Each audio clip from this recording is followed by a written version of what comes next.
All right, so today is March 21st. So today we're opening up the hive for the first time.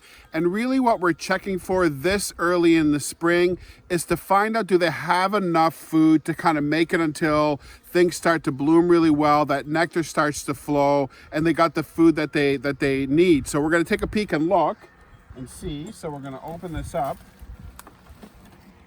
I'm gonna take out this board here.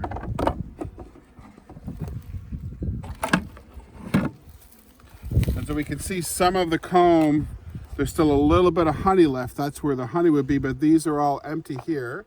And some dead bees, of course, throughout the winter. You can see that one is completely dry, so there's nothing there. So we'll just move that one aside.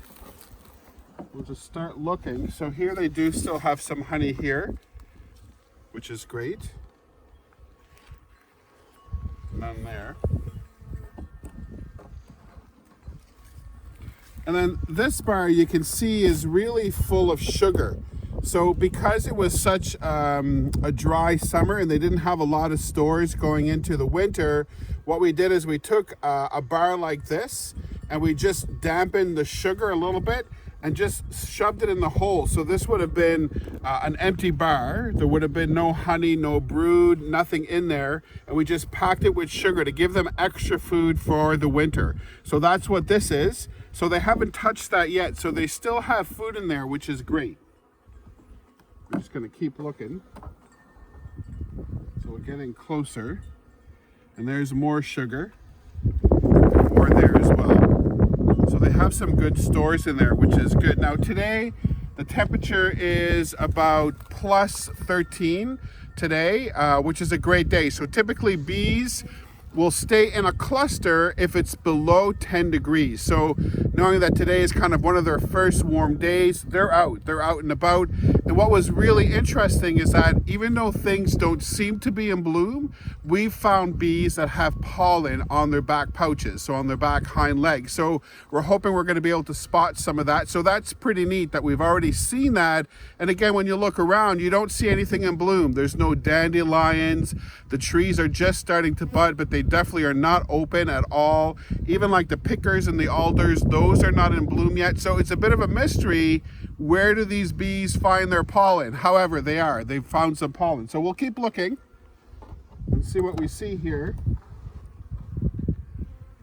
So pretty pleased with, I think that bee is dead there, but it's pretty pleased that they still have quite a bit of food left. So here you can see, however, that they've started to eat the sugar. So we're getting to the place where they're starting to eat. So that means that this hive has probably still 3 good solid bars worth of sugar.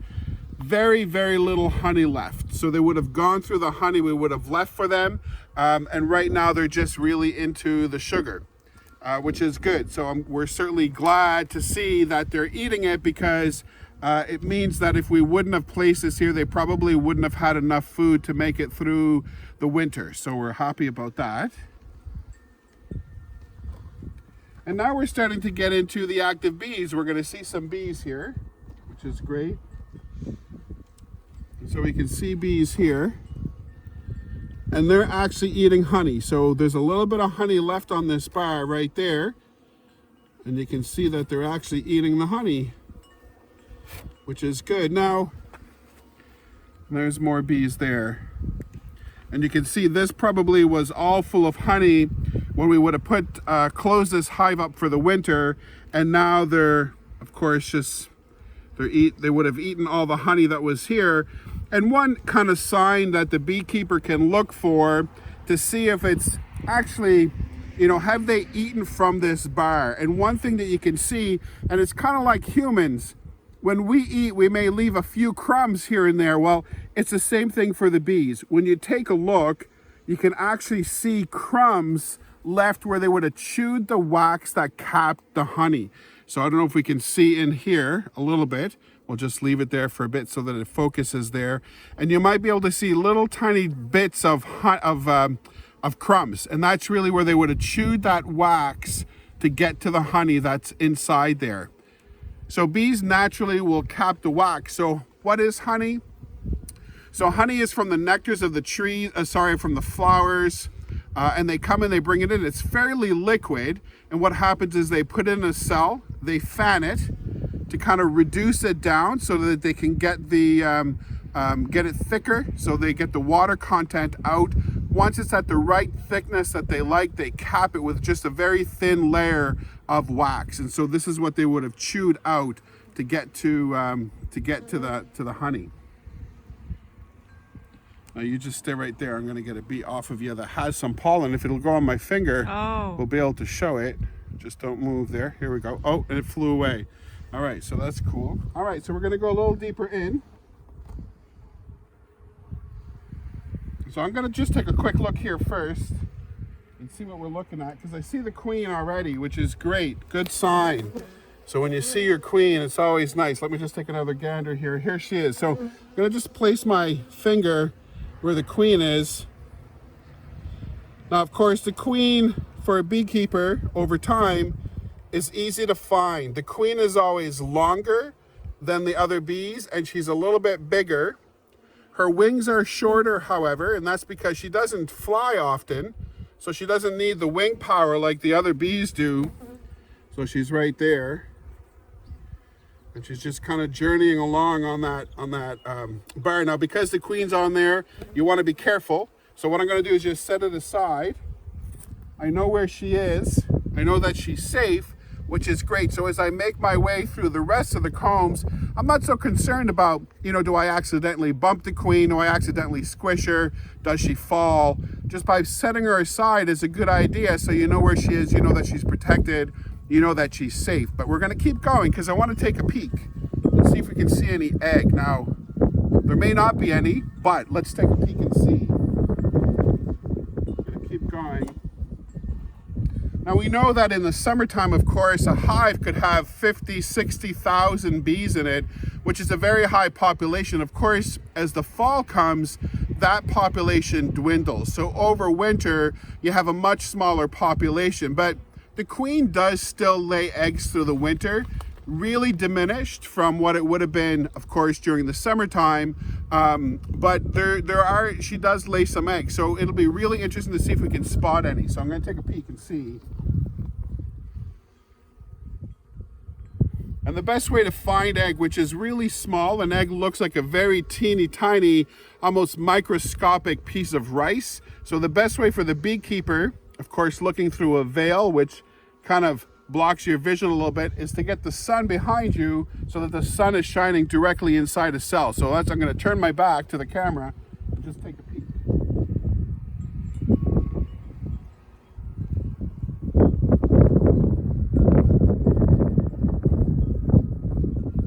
I don't see any there, so I'm going to look on the other side just by the off chance that there could be some there as well.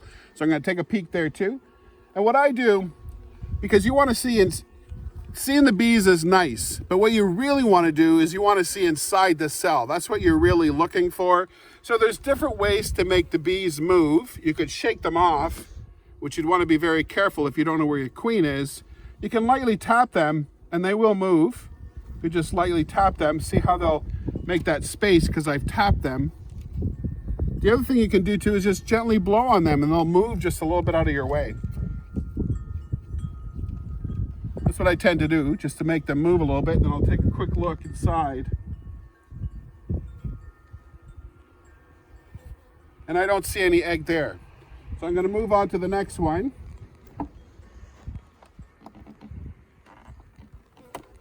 Take a peek. You can do the same thing here.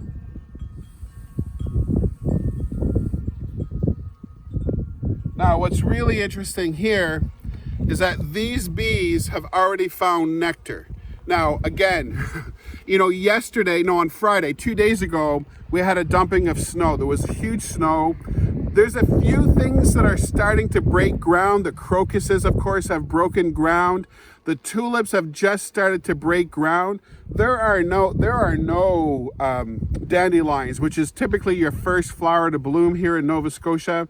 But they're finding something somewhere, because right in here, we'll do a close-up so you can see, there's already liquid in there. They've already found sources of nectar, which is awesome. So I'm just going to blow them out of the way a little bit.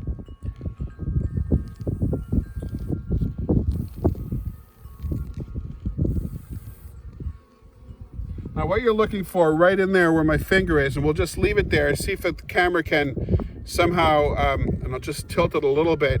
What you're looking at is something shiny in there. Not really sure that you can see it or not. Hard to tell. I'm gonna just bump them a bit so they move. Bump, bump, bump a little bit there. And you're looking at shiny liquid in there. And that's nectar. So they've already started to store nectar, which is a wonderful sign. This seems like a very healthy hive.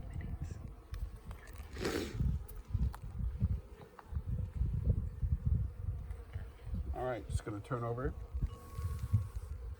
this side here. Quick peek. And I'm gonna go one more in just to see if we can see any egg. I'm gonna take a quick peek here, put the sun at my back.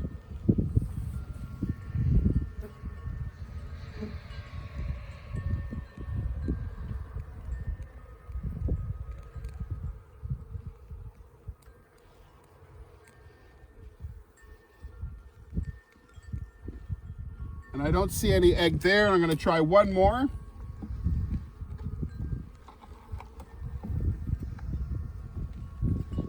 Still has honey.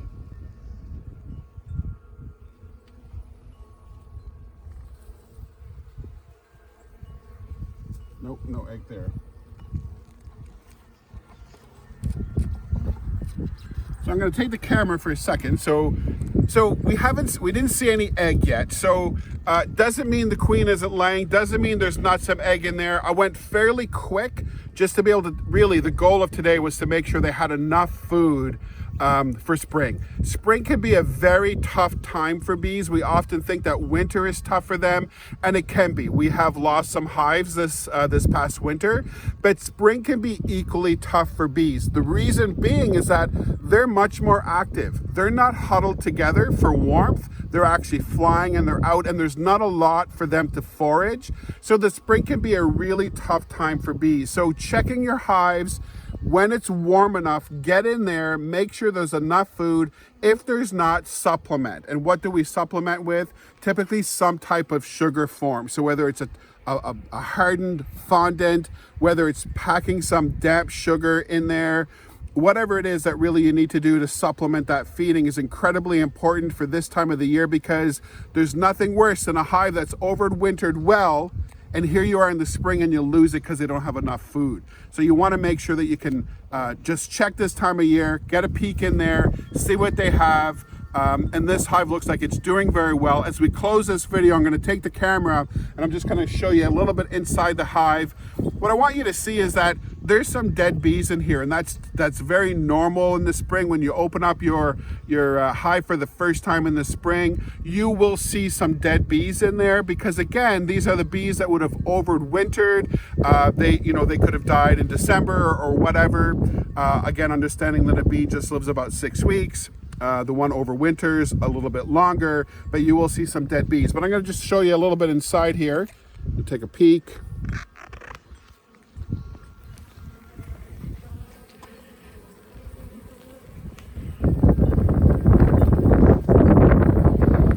Of course, down below you will see those on the bottom board, and the ones on the bottom board, you'll notice they are dead bees. But you'll also notice, what looks like yellow sand, and again, those are those crumbs, that we're talking about, that when the bees chew through that wax to get to that honey, they make a little bit of mess. Same thing like we would eat that sandwich, you got a little bit of crumbs, the bees do the same thing. Anyhow, it's springtime here in Nova Scotia, warm enough. The best thing for us to do is to open this hive. Do they have enough food? And it looks like they're doing well. We're gonna leave you with a bee that has some pollen on her hind legs. You see the orange there on that bee, that is pollen. So they're smarter than humans. They know where to go and look. Anyhow, thanks for watching. We'll check you next time when we open up another hive.